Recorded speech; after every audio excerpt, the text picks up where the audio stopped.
Tinatawagan ko po ang ating scouter, Doriel P. Resguardo.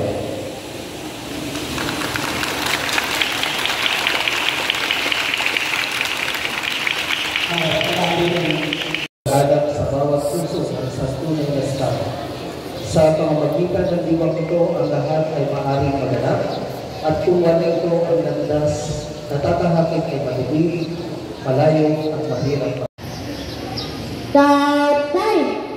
Pangako at batas ng Cub Scout. Pangako ng Cub Scout. Ako ay nangangakong gagawin ang makakaya upang mahalin ng Diyos at ang aking bayang Pilipinas. Gumawa ng mabuti araw-araw at sumunod sa batas ng Cub Scout. Batas ng Cub Scout. Ang Cub Scout ay susunod sa nakatatanda. Ang Cub Scout ay tumutulong sa pagsulong ng kawan. Ang Cub Scout ay nagsisikap upang maging kapaki-pakinabang mga anak.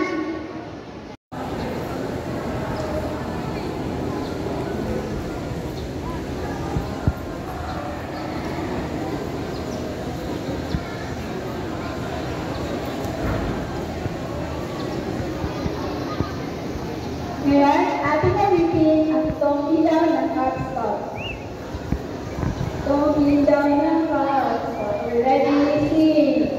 Itong ilaw ng Cub Scout. Ating sisingan. Itong ilaw ng Cub Scout. Itong ilaw ng At muli ay aking mahalagang kapagbati sa lahat ng mga batang na naitalaga sa araw na ito mula sa Kid, Cub, Boy, and Senior Scouts. Congratulations sa inyo lahat.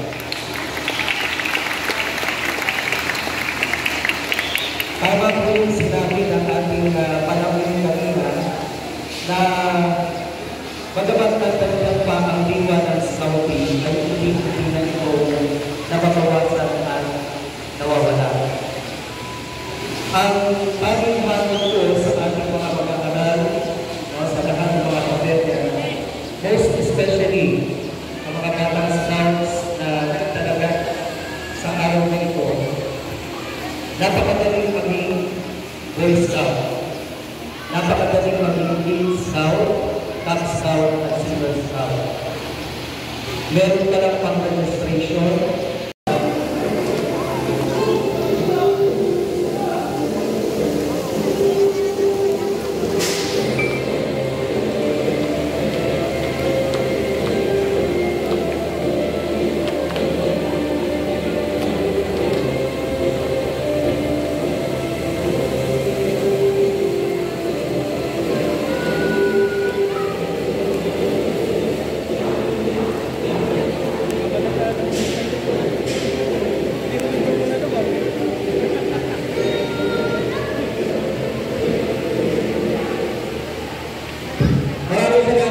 Dali!